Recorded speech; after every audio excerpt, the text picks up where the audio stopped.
The danger of gluttony and delusion. 7.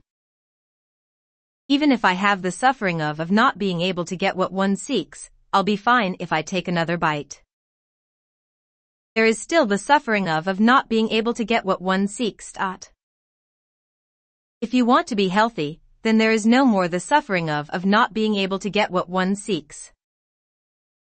No, I'm not talking about being sick now, but I'm just talking about the suffering of not being able to get what one seeks. Not long ago, I heard someone tell me that he was full and still wanted to eat. There was that kind of persons, wasn't there? I still want to eat, I can't even eat anymore, but I still want to eat, so it's called not the suffering of not being able to get what one seeks. At this time, use another delusion to comfort it. Wait for a while to digest and eat again. The moment you are comforting yourself, that is the suffering of not being able to get what one seeks. If you analyze it carefully, the suffering is simply synchronized with all those things. In the synchronization of satisfying greed, you have the suffering of not being able to ask for what you seek.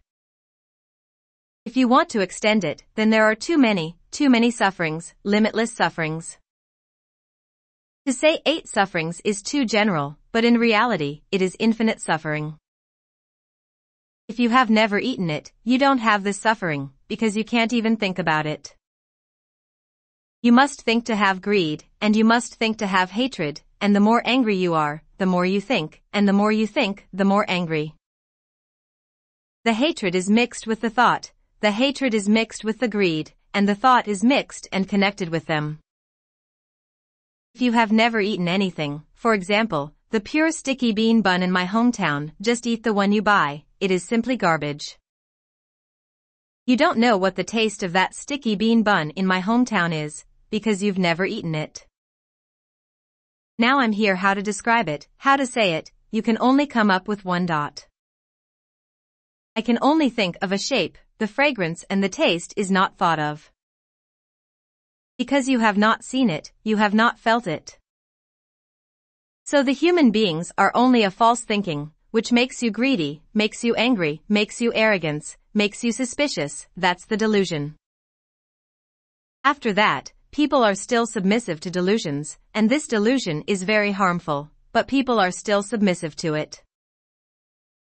In reality, to be really thorough, it's really like a dream right now, it's a dream, not to say that when you wake up, nothing is left, just this moment when you are not awake, nothing is left. For example, you can still bring back the last second to me? Can you still point it out to me? And you cannot get it back and point it out, do you say it exists in itself? Does it exist? No longer exists.